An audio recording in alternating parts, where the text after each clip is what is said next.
बिस्मिल्लाहिर्रहमानिर्रहीम। मुकर्रम अली। आज हम देखेंगे properties of the cathode raise. कल हमने देखा था, इसमें हमने देखा था discovery of electron. Discovery of electron में हमने क्या देखा था कि इलेक्ट्रॉन कैसे प्रोड्यूस हुए, गैथोड रेज कैसे पैदा हुई।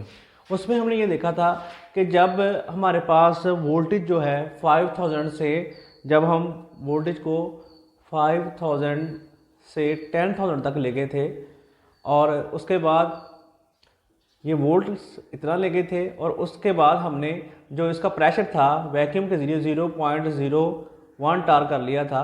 तो due to the striking of the walls of glass tube की वजह से वहाँ जो था एक फ्लोरोसेंस पैदा हुआ था, जिसने बहुत ज़्यादा अच्छी रोशनी वाली शुआएँ पैदा की थी।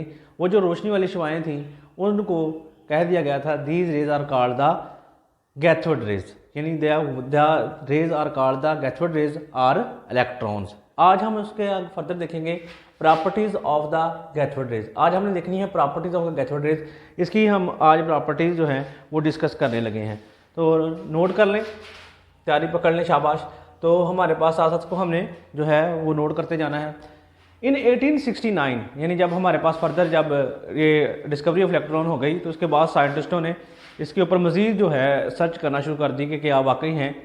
तो उसके बाद जब 1869 आते हैं तो हिट ऑफ कहते हैं जो है था एक साइंटिस्ट 1869 में cathode rays travel in a straight line. उसने कहा कि जो गैथोड रेज होती हैं ये स्ट्रेट लाइन मूव करती हैं एंड प्रोड्यूस शार्प शेडो, यानी ये साया बना देती हैं, यानी इनका साया बनता है, यानी ये शेडो बनाती हैं, साया बनाती हैं ऑफ एन ओपाक ऑब्जेक्ट। जब कोई ऑब्जेक्ट इनके रास्ते में रखा जाता है in their path, it shows that, ये कहता है these rays travel in a straight line perpendicular to the surface of the cathode. यानी इसके मुराद ये है कि जब यहाँ से रेज प्रोड्यूस होना शुरू हुई तो ये जो रेज मूव कर रही थी, इन्होंने क्या किया, बिल्कुल इसके रास्ते में एक जो था शैडो क्रिएट करना शुरू कर दिया। उस जो कि बिल्कुल जो गैथोड रेज के क्या था, परपेंडिकुलर था, बिल्कुल परपेंडिकुलर था। परपेंडिकुलर होने की वजह, जो परपेंडिकुलर यानी 90 के एंगल पर वो उसको मूव करवा रहा था, 90 के एंगल पे वो वापस जा रही थी, जो इस चीज़ को साबित करती हैं कि ये जो गैथोड रेज होती हैं ये मूव करती हैं इन अ स्ट्रेट लाइन, यानी रेज का परपेंडिकुलर मुड़ जाना वापस शो कर रहा था कि ये जो हैं वो स्ट्रेट लाइन में मूव करती हैं। दूसरा पॉइंट क्या है, दूसरा पॉइंट ये था कि ये पोसेसेस द मोमेंटम, ये इसमें मोमेंटम जो है वो पोसेस करती हैं, इसमें मोमेंटम पैदा होता है। मोमेंटम क्या होता है, जो हमने छोटी क्लासों में पढ़ा हुआ है, मोमेंटम क्या था फिजिक्स में आपने इसको देखा होगा, मास एंड वेलोसिटी, जिसको आपने इस तरह देखा हुआ है P = mv, यानी जब हमारे पास मास और वेलोसिटी को मल्टीप्लाई कर दिया जाता है तो वो हमारे पास मोमेंटम बन जाता है। अब कहता है कि जब ये वेलोसिटी, जब हमने इसके रास्ते में एक व्हील रखा तो व्हील ने क्या किया, जैसे व्हील इसके ऊपर टकराई तो अगेंस्ट जो रेस थी उन्होंने आगे क्या, इसको मूव करवाना शुरू कर दिया, इन्होंने इसने मूव करना शुरू कर दिया। अब इस व्हील का कोई ना कोई मास था, और मास होने की वजह से इसकी जब वो मूव करना शुरू कर गया, जब इसने मूवमेंट शुरू कर दी, इसने चलना शुरू कर दिया, तो वहाँ वेलोसिटी भी पैदा हुई। इन दोनों को मल्टीप्लाई किया तो हमारे पास एक रिलेशन पैदा हुआ mv, जिसको हमने क्या कह दिया, मोमेंटम। कहता है कि ये जो हमारे पास इसने मूव करना शुरू कर दिया, इसलिए ये चीज़ साबित कर दी कि जब ये रेज मूव करती हैं तो अगर उनके रास्ते में कोई पैडल या व्हील रखा जाए तो उसमें मोमेंटम क्रिएट होता है। इसको हम किस तरह लिख सकते हैं, these rays can drive a small paddle wheel place in their path, cathode rays strike against the paddle wheel. तो उन्होंने इसके अगेंस्ट जो है वो काम करना शुरू कर दिया एंड मेक इट मूव, और उसको उन्हें मूव करना शुरू कर दिया। It shows that cathode rays are actually beam of particles which have momentum, यानी इसने ये शो कर दिया कि यहाँ हमारे पास जो हैं इसके बीम्स ऑफ पार्टिकल्स हैं, जिनकी वजह से ये इन्होंने मूव करना शुरू कर दिया। ये कहता हमारे पास क्या है, बेसिकली पार्टिकल्स होते हैं जिसकी वजह से इनमें मोमेंटम पैदा होता है। यानी गैथोड, यहाँ हमारे पास एक चीज़ और आ गई कि गैथोड रेज जो थे वो एज अ पार्टिकल भी मूव करती हैं due to the production of the momentum, क्योंकि ये मोमेंटम को पोसेस कर रही थी। अगर पार्टिकल्स हैं जिसकी वजह से रेज होती तो गुजर जाती, यानी इसमें हमारे पास पार्टिकल थे, इलेक्ट्रॉन को उसने साबित कर दिया कि ये पार्टिकल्स हैं जिसकी वजह से इसने रोटेशन जो है वो दी, और ये साबित करता है कि इसमें मोमेंटम प्रोड्यूस कर देता है। दो पॉइंट आ गए हमारे पास, traveller straight line possess the momentum due to, अगर इनके पास व्हील रखा जाए तो उसमें ये मूव करना शुरू कर देता है due to the particles of the electrons. दोनों प्रॉपर्टीज के बाद हमारे पास आता है, ये बड़ी इंपॉर्टेंट प्रॉपर्टी है कि जैसे हमें कैसे पता चलाता है, जैसे कि हमने किस बेस पे कहा कि इलेक्ट्रॉन्स आर नेगेटिवली चार्ज। ये बात इस तीसरी प्रॉपर्टी से शो होती है। कैसे प्रॉपर्टी शो हुई, जिस ये हमारे पास थी, यहाँ हमारे पास कैथोड रेज जो थी वो प्रोड्यूस हो रही थी टू द एनोड की तरफ से। जैसे ही हमारे पास यहाँ इलेक्ट्रिक फील्ड और मैग्नेटिक फील्ड दोनों को अप्लाई किया गया, बारी बारी पहले इलेक्ट्रिक फील्ड को फिर मैग्नेटिक फील्ड को अप्लाई किया गया, तो जिसने ये साबित कर दिया कि ये हमारे पास नेगेटिवली चार्ज है। कैसे साबित हुआ, पहली बात हमने कहा कि cathode rays are negatively charge. किस बेस पे, इन 1895 में ये साबित कर दिया गया कि हमारे पास 1895 में कि J prime scientist J prime show that by the use of magnetic field, जब मैग्नेटिक फील्ड इस्तेमाल की गई, this is a magnetic field, जब मैग्नेटिक फील्ड अप्लाई की, these rays curved downward at a point P3, यानी हमारे पास जैसे ही ये रेज ने मूव करना शुरू कर दिया, जैसे ही मैग्नेटिक फील्ड आई, तो due to the negatively charge उन्होंने क्या है इसकी तरफ डाउनवर्ड कर्व बनाना शुरू कर दी, यानी इस फील्ड ने इसको शो कर दिया, कर्व देना शुरू कर दी, जिसने ये पॉजिटिव होने नेगेटिव होने की वजह से इसने कर्व दी, ये जो शो कर रहा था कि इसके ऊपर नेगेटिव चार्ज है। फिर मजीद 1897 जे थॉम्सन, जो कि बड़ा इन्होंने काम किया इस पर, ये बेसिक पॉइंट था जिन्होंने इसकी डिस्कवरी ऑफ इलेक्ट्रॉन में बड़ा अहम किरदार था इनका। Show that when the electric field, जब इलेक्ट्रिक फील्ड को अप्लाई किया गया, applied these raise deflect towards the positive plate, तो इन्होंने डिफ्लेक्शन दी पॉइंट 2 की तरफ, दीज रेज ने साबित कर दिया कि इसके ऊपर क्या है, पॉजिटिव चार्ज है। यानी अगर हम इन शॉर्ट देखें कि जब कैथोड रेज के ऊपर मैग्नेटिक फील्ड अप्लाई की गई, जब कैथोड रेज पे मैग्नेटिक फील्ड अप्लाई की तो उन्होंने डाउनवर्ड मूव किया, जब इलेक्ट्रिक फील्ड अप्लाई की तो उन्होंने P.2 की तरफ जो है मूव किया।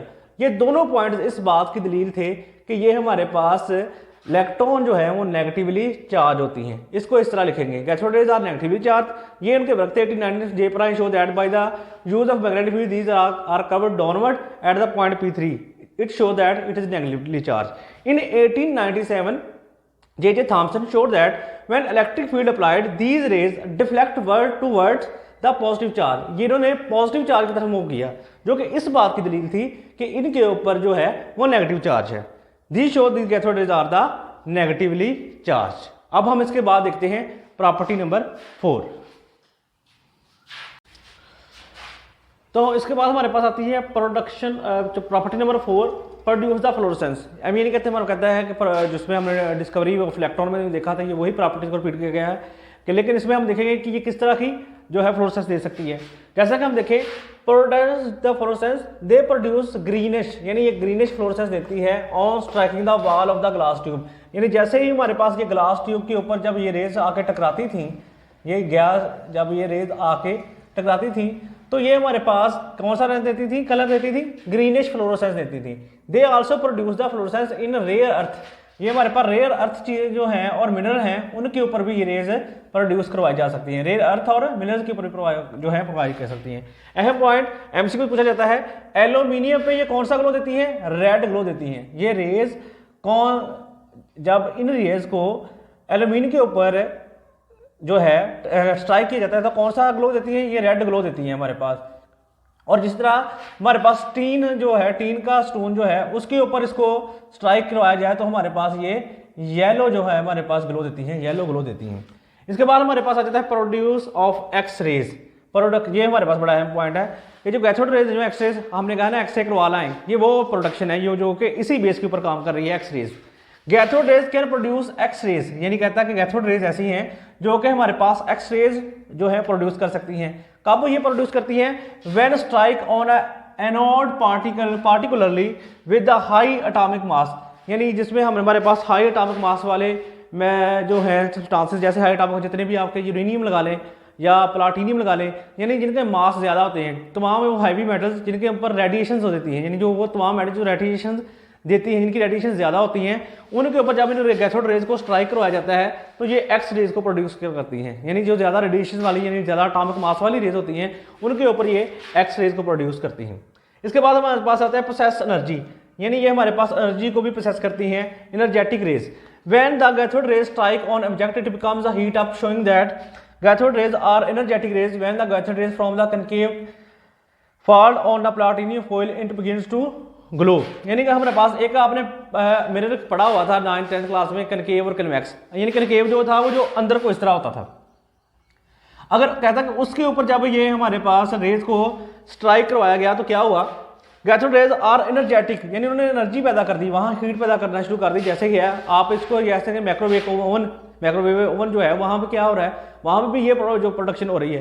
माइक्रोवेव ओवन क्या करता है, जब उसके ऊपर ये कैथोड रेज की रेडिएशन पड़ती हैं, वो लाइट की पड़ती हैं, तो क्या होती है, वो गर्म होना चीज़ें जो होती हैं एनर्जेटिक कर देती हैं, खाने को गर्म कर देती हैं। When the cathode rays are strike on object, it becomes heat up, showing that cathode rays are energetic rays. When the cathode rays from a concave cathode fall on the platinum foil, जब उस पर it begins, जब ये इसी रेत को जब platinum foil के ऊपर जब लगाया गया, इसने क्या किया, ग्लो करना शुरू कर दिया।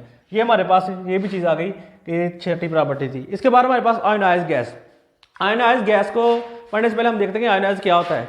ये हमारे पास आयोनाइज वो है the minimum energy required to remove an electron, यानी किसी एटम से जब इलेक्ट्रॉन को जितनी एनर्जी देके, वो कम से कम एनर्जी देके जब इलेक्ट्रॉन को निकाला जाता है, उसको हम बोलते हैं आयोनाइजेशन।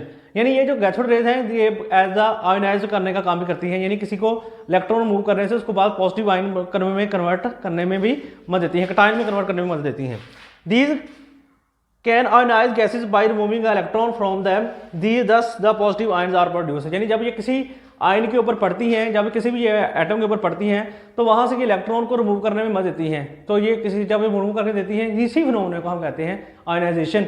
तो इस लिहाज से हम कह सकते हैं कि जो कैथोड रेज हैं ये किसी को आयनाइज करने में मदद देती हैं। प्रॉपर्टीज ऑफ कैथोड रेज की हम पढ़ेंगे अब जी। Cause of a chemical change, property number 8, cause of the chemical change. These rays are negatively charge, हमें पता है कि ये नेगेटिवली चार्ज जो है हमने प्रॉपर्टी नंबर जो है 3 में चार्ज कर दिया। So their addition cause the reduction, यानी रिडक्शन क्या होती है, लॉस ऑफ इलेक्ट्रॉन्स, ठीक है जी, लॉस ऑफ हाइड्रोजन या गेन ऑफ जो है एडिशन ऑफ जो है हमारे पास है hydrogen and loss of oxygen, ये रिडक्शन होती है। लॉस ऑफ इलेक्ट्रॉन हम कह सकते हैं जी हमारे पास क्या होती है, reduction of a substance, so these can cause the chemical change, यानी ये हमारे पास ये किसी भी जब किसी चीज़ में ये ऐड होती है तो वहाँ केमिकल चेंज प्रोड्यूस कर देती हैं। जैसा कि हमने देखा कि आयोनाइज जब ये किसी चीज़ पे गिरती हैं तो उसके अंदर या तो इलेक्ट्रॉन की एडिशन कर देती हैं या वहाँ से इलेक्ट्रॉन को निकाल देती हैं, जो कि किसी चीज़ का बायस बनती हैं, किसी चीज़ में इलेक्ट्रॉन का ऐड होना या निकलना, ये हमारे पास किसी की एक्सीलरेशन या रिडक्शन, ये चीज़ को साबित करता है कि वो केमिकल चेंज है। तो इसलिए हम कह सकते हैं कि it is also called the chemical change. फिर कहते हैं pass through the gold thin foil, ये हमारे पास किसी भी थिन फॉइल में से जो कुछ मेटल्स में से जब थिन फॉइल होगी जो बहुत बारीक होगी उसमें से ये गुजर सकती हैं, लाइक द एल्यूमिनियम। कहता है कि these can pass through the thin metal foil like aluminium और गोल्ड, यानी हमारे पास गोल्ड और एल्यूमिनियम की अगर थिन फॉइल ली जाए, बहुत बारीक सी पेज नुमा अगर शीट ले ली जाए तो उसमें से ये रेज इजीली पास कर गुजर जाती हैं, क्योंकि due to the empty spaces in the atom. अच्छा जी, अगर अब इसका हमारे पास लास्ट वाली प्रॉपर्टी आ गई, charge to mass ratio. Charge to mass यानी इलेक्ट्रो एंड मैग्नेटिक, अगर हम इसकी रेशो के लिहाज से अगर देखें, देयर इलेक्ट्रॉन मास रेशो ई और मास शो दैट दीज रे आर सिंपली इलेक्ट्रॉन, यानी कहता है कि इन दोनों की इस रेशो ने यह साबित किया था कि ये these rays are called the electrons. इसके बाद हमारे पास कंक्लूजन की तरफ आ जाते हैं। जे थॉमसन, अभी हमने शुरू में स्टार्ट की बात की थी कि जे थॉमसन वो था जिसने प्रूव किया कि these rays are negatively charge. उसके लिए आपने एक्सपेरिमेंट किया था जिसमें हमने ये देखा था इलेक्ट्रिक और मैग्नेटिक फील्ड को इस्तेमाल करते हुए। उसने ये भी इसकी ई और मास एम रेशो भी निकाली थी कि कितनी होती है, और उसने ये देखा था कि हर गैस की ई और एम वैल्यू जो है, हर गैस की ई और एम वैल्यू वो सेम आ रही थी। These rays are fundamental particle of atom, ये तो हम स्टार्ट में शुरू कर सकते हैं कि ये भी हमारे पास है, जो इलेक्ट्रॉन है वो fundamental particles of the atom है। वैसे तो हमारे पास एटम में बहुत से, यानी कि 100 से भी ज़्यादा जो है एक्सपेक्ट किए जा रहे हैं कि एटम में जो पार्टिकल्स हैं, लेकिन जो इलेक्ट्रॉन, प्रोटॉन और न्यूट्रॉन है वो इसके फंडामेंटल पार्टिकल्स हैं। इसके बाद हमने प्रोटॉन को शुरू करना है। तो जो जी यहाँ हमारे पास आती है लास्ट वाली वैल्यू, ये बड़ा अहम MCQ है जो कि आपने हमेशा याद रखना है। ये बात आपसे मैं कह दूं कि हमेशा जितने भी लेक्चर्स हैं उसको पूरे का पूरा आप सुना करें, स्टार्ट में ना सारा देखें, सारे का सारा देखें। स्टोनी वो साइंटिस्ट था जिसने कैथोड रेज को इलेक्ट्रॉन का नाम दिया था, ये आपने बेटा जी लाजमी याद रखना। स्टोनी वो साइंटिस्ट था जिसने कैथोड रेज को इलेक्ट्रॉन का नाम दिया था। हमारे पास हमने यहाँ कंक्लूजन करते हैं कि हमारे पास कैथोड रेज की 10 हमने प्रॉपर्टी डिस्कस कर ली। एक है travel in a straight line, हमने कहा कि ये स्ट्रेट लाइन जो है स्ट्रेट लाइन में ट्रैवल करती हैं, जिसमें हमने देखा था कोई ऑब्जेक्ट रखा था जो परपेंडिकुलर उस पर मूव कर रहा था, ये मोमेंटम को पोजेस करती हैं। फिर हमने कहा कि ये नेगेटिवली चार्ज होती हैं। फिर हमने इसमें देखा कि ये फ्लोरोसेंस पैदा करती हैं, जैसे कि ये हमारे पास कोई भी अगर हमें मुख्तलिफ अगर रखे जाएँ तो ये मुख्तलिफ ग्लो पैदा करती हैं। जैसे हमारे पास मुख्तलिफ किस्म के न्यून साइन होते हैं, जैसा कि ये एक्स रेज को प्रोड्यूस करती हैं जहाँ एटॉमिक मास ज़्यादा हो। फिर हमने कहा ये एनर्जी भी प्रोसेस करती हैं जिसके ऊपर ये गिरती हैं। फिर हमने कहा ये गैसेस को आयनाइज भी कर देती हैं।